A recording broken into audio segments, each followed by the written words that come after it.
తెలుసు. నమ్ముతున్నావా? నువ్వు రహస్యంగా దేవుణ్ణి వెంబడిస్తున్నావు కదా, నువ్వు రహస్యంగా ఈ లోకంలో దేవుణ్ణి వెంబడిస్తా ఉన్నావు. అది నీకెవరికి తెలియదు. నిజం చెప్పాలంటే నీ ఇంటిలో ఉన్న వారికే ఎవరికి తెలియకపోవచ్చు, కానీ నువ్వు రహస్యంగా దేవుణ్ణి వెంబడిస్తున్నావు.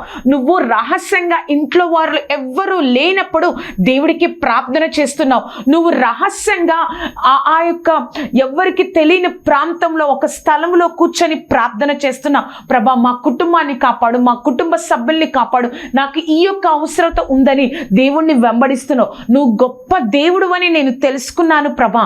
ఆ హృదయం దేవునికి తెలుసు. ఆ యొక్క హృదయంతోనే నికోదేము దేవుని దగ్గరకు వచ్చారు. ఎప్పుడు? రాత్రి. యోహాను సువార్త 3వ అధ్యాయము 27 వచనాలు 1 నుంచి 27 వచనాల వరకు యేసుక్రీస్తు వారికి ఆ నికోదేముకి సంభాషణ మనం చూడొచ్చు. ఆయన ఒక రహస్య క్రైస్తవుడిగా ఆ కాలంలో పిలువబడ్డాడు. రహస్యంగా దేవుణ్ణి వెంబడించే ఒక పరిసయుడిగా ఆ కాలంలో పిలువబడ్డారు. అసలు దేవుడి దగ్గరకు వచ్చినప్పుడు ఆ యొక్క యేసుక్రీస్తు వారికి ఆ రహస్య క్రైస్తవుడైన పరిసయుడైన నికోదేముకి కలిగిన ఆ యొక్క సంభాషణలో మనం కొన్ని పాయింట్స్ మనం నేర్చుకుందాం. ఆ ఫస్ట్ పాయింట్ లో చూసినట్లయితే మనుష్యుడు తిరిగి ఎలా జన్మించగలడు. ఆ యొక్క నికోదేము దేవుడి దగ్గరకు వచ్చాడు. దేవుడి దగ్గరకు వచ్చినప్పుడు నికోదేము చెప్తాడు, ప్రభా, నువ్వు దేవుని యుద్ధ నుంచి వచ్చావని, దేవుడే నీ ద్వారా ఈ కార్యాలు చేయకపోతే ఈ లోకంలో ఎవ్వరు ఈ కార్యాలు చేయలేరు అని నాకు తెలుస్తుంది అని దేవుడితో నికోదేము చెప్పినప్పుడు హృదయ అంతరంగములను ఎరిగిన దేవుడు ఏం చెప్తాడో తెలుసా? యోహాను సువార్త 3వ అధ్యాయము 3వ వచనం. అందుకు యేసు అతనితో, ఒకడు క్రొత్తగా జన్మించితేనే కానీ అతడు దేవుని రాజ్యమును చూడలేడని నీతో నిశ్చయంగా చెప్తున్నాను. నికోదేమేమో, ప్రభా, నువ్వు పైనుంచి వచ్చిన వాడవయ్యా, నువ్వు గొప్పవాడవయ్యా, నువ్వు దేవుడివయ్యా అని చెప్తుంటే అప్పుడు హృదయంతరంగా ఎరిగిన దేవుడు నికోదేముతో చెప్తున్నాడు, ఒకడు జన్మించితే గాని, నూతనంగా జన్మించితే గాని దేవుని రాజ్యమును చూడలేడు అని నిశ్చయంగా చెప్తున్నాను అని దేవుడు చెప్పినప్పుడు, ఎలా ప్రభా, రెండవ మారు మరలా గర్భంలో ప్రవేశించి మరలా పుట్టాలా? ఎలాగా? నాకు అర్థం కావట్లేదు. ఎందుకు అంటే నికోదేమికి అర్థం కావట్లేదు. తనకి ధర్మశాస్త్రం అంతా మాత్రమే తెలుసు, కానీ ఈ యొక్క దేవుడు ఎవరు అని ఆ మనుష్యుడు తిరిగి ఎలా జన్మించగలడు ప్రభా అని నికోదేము దేవుణ్ణి అడుగుతా ఉన్నప్పుడు దేవుడు ఒక మాట చెప్తారు. 5వ వచనం.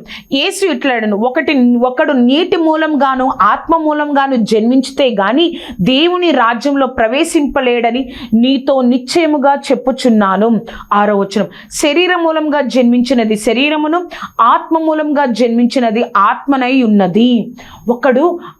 ఒకడు నీటి మూలంగా ఆత్మ మూలంగా బాప్తిసం గురించి, ఆత్మ అభిషేకం గురించి, వాటన్నిటి గురించి నికోదేము దేవుడి దగ్గరకు వచ్చి ఆ రాత్రి తెలుసుకున్నాడు.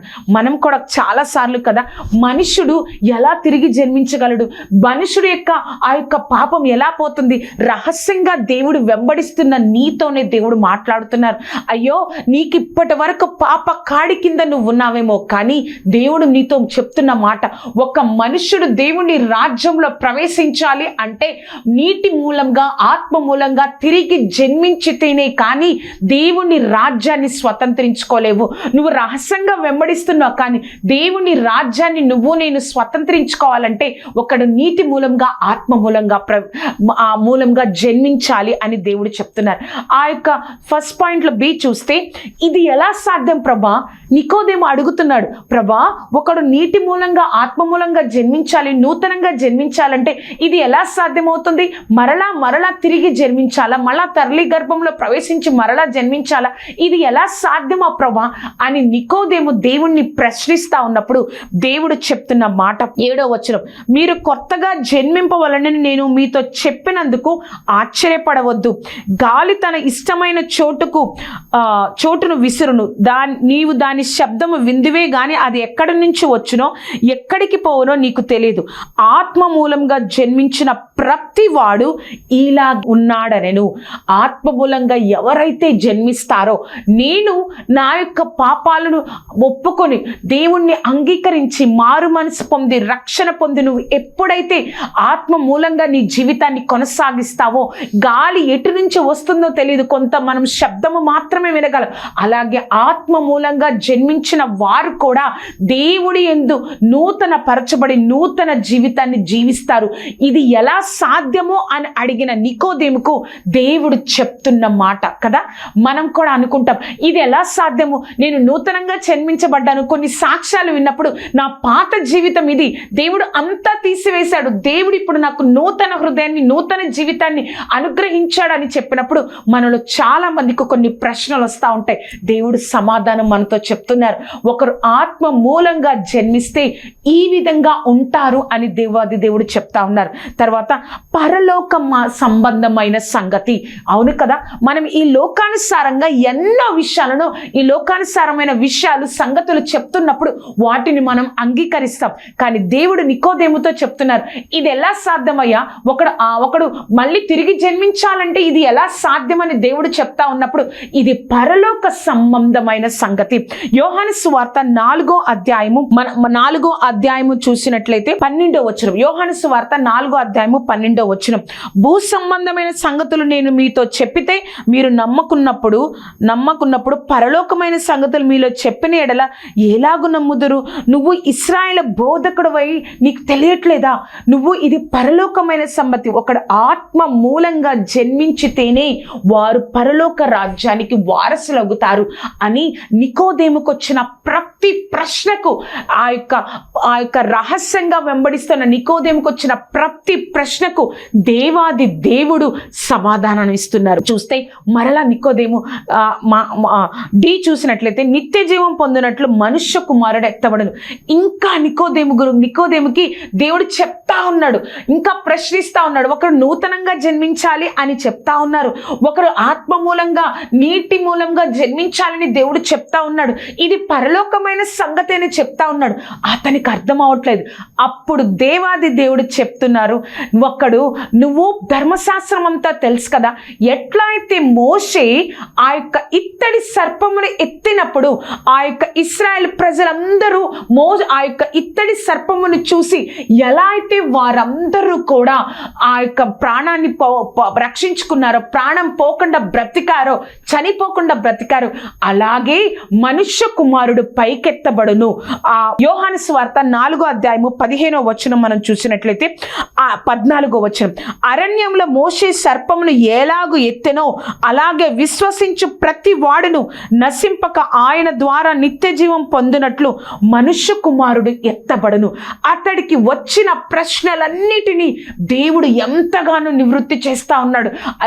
ఎంత గొప్ప దేవుడు తను తెలుసుకున్నాడు. కానీ దేవుడి దగ్గరకు వచ్చిన తరువాత నికోదేమసు ఇంకా తనకు వచ్చిన ప్రతి ఒక్క ప్రశ్న, నిత్య జీవం పొందాలంటే ఏం చేయాలి, దేవుడు అర్థం కాకపోతే మోషే సర్పాన్ని ఎలా పైకెత్తాడో, అలాగే ఎవరైతే విశ్వసిస్తారో దేవుని యందు విశ్వసిస్తారో, దేవుడి వైపు విశ్వసించినప్పుడు ఆయన నిత్య జీవం ఇచ్చేటట్లుగా దేవుడు పైకెత్తబడతాడు అని నికోదేమస్కి చెప్పాడు. ఆ నికోదేమస్కి చెప్పినప్పుడు ఇంకా ఎన్నో ప్రశ్నలు వస్తున్నాయి. ఆ ప్రశ్నలన్నిటినీ దేవుడు నివృత్తి చేశారు. ఫస్ట్ పాయింట్లో ఈ చూసినట్లయితే విశ్వాసం ఉంచిన వానికి తీర్పు తీర్చబడదు కదా.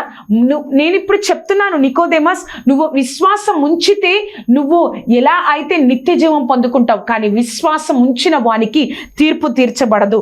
యోహాను సువార్త 3వ అధ్యాయము 16వ వచనం. దేవుడు లోకమును ఎంతో 17వ వచనం. లోకము తన కుమారుని ద్వారా రక్షణ పొందుటకే గాని లోకము తీర్పు తీర్చుటకు దేవుడు ఆయనను లోకంలోనికి పంపలేదు. ఆయన ఎందు విశ్వాసం ఉంచు వానికి తీర్పు తీర్చబడదు. విశ్వసింపని వాడు దేవుని అద్వితీయ కుమారుని నామమందు విశ్వాసం ఉంచలేదు కనుక వానికి ఇంతకు మునుపే తీర్పు తీర్చబడను. ఎవరైతే దేవుడి యందు విశ్వాసం ఉంచుతారో వారికి తీర్పులోనికి రారు. కానీ ఎవరైతే దేవుడి యందు విశ్వాసం ఉంచకుండా చనిపోతారో వారికి ఇంతకు ముందే తీర్పు తీర్చబడుతుంది అని దేవుడు చెప్తా ఉన్నారు. నికోదేమస్ ఎంతగానో దేవుడి సన్నిధిలోకి వచ్చి ఆ రాత్రి వచ్చి నిత్య జీవం గురించి తెలుసుకున్నారు. అంతే అంతేకాకుండా ఇంకా నేను నిత్య జీవం పొందుకోవాలంటే, రక్షణ పొందుకోవాలంటే ఏమి చేయాలి, ఎందుకు, ఎవరికి తీర్పు తీర్చబడుతుంది, ఎవరికి తీర్పు తీర్చబడదు, ప్రతి ఒక్క మాటను నికోదేమస్కి దేవుడు వివరించి చెప్పారు. ఆ ఫస్ట్ పాయింట్ లో ఎఫ్ చూసినట్లయితే క్రియలు చెడ్డవైనందున చీకటినే ప్రేమిస్తున్నారు. ఇప్పుడు చూడండి, మనం చెడ్డ పనులు చేస్తే ఏం జరుగుతుంది? దేవుణ్ణి తెలుసుకోగలమా? దేవుడి యొక్క గొప్పతనాన్ని, ఆయన ప్రేమను మనం తెలుసుకోలేం. అదే దేవుడు నికోదేమస్తో చెప్పారు.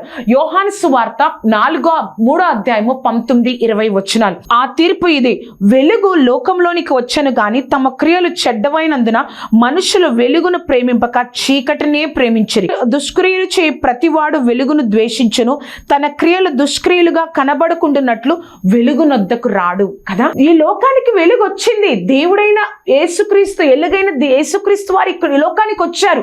కానీ ఈ లోకంలో ఉన్న వారు ఆ యొక్క క్రియలు చెడ్డమైన కనుక ఆ వెలుగును ప్రేమింపక చెడునే ప్రేమిస్తున్నారు.